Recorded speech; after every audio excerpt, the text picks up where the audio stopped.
Oh my God. Tuesday, September 27th, 2016. Oh my God. Wilnisha Sutton jumped out of her car in downtown El Cajon and started recording. God. Jesus Christ. She got to the Broadway Village strip mall minutes after police shot 38-year-old Alfred Olango.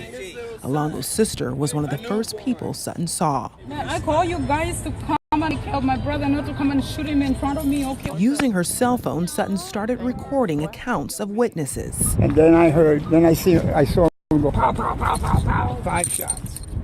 And next thing you know, I got closer and I saw the young man on the floor. He was dead. Nothing. I felt compelled, like I have to report live what's going on. I don't want to wait for the news and the media to come up with their own narrative. I'm going to go and give the people the truth. In fact, truth is the moniker Sutton uses when performing. The 30-year-old San Diegan is a singer, mother, and proud activist.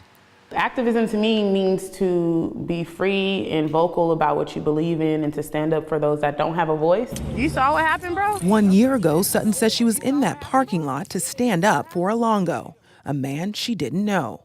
It didn't take long for others to join her. When I got there, it probably was like 10 people there.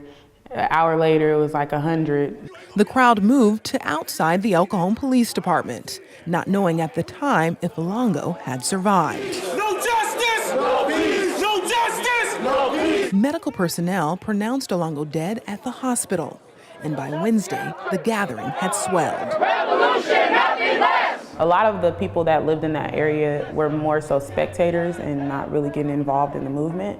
But it didn't matter. It was just amazing to see people out there and to see the people that did come out there, because it was people from every color, every religion, and it was the most beautiful thing I've ever been a part of. Serve and protect us! The assembly turned into demonstrations, at times spilling into the streets. No justice, no peace! No racist police! Sutton soon found herself leading the call. Say his name! Alfred Olango! Say his name! Alfred Olango! By Thursday night, law enforcement took a stronger stance. I think the third night is the night they tear gassed us and pepper sprayed us and shot pepper bullets at us. El Cajon police said demonstrators blocked traffic, broke windows, and assaulted officers. Police arrested 5 protesters.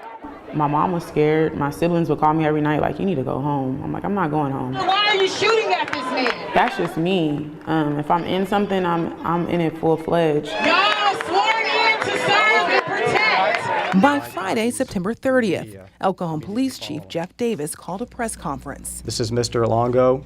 To announce county law enforcement unanimously agreed to break protocol and release the footage of the shooting. That was the intention of releasing this video.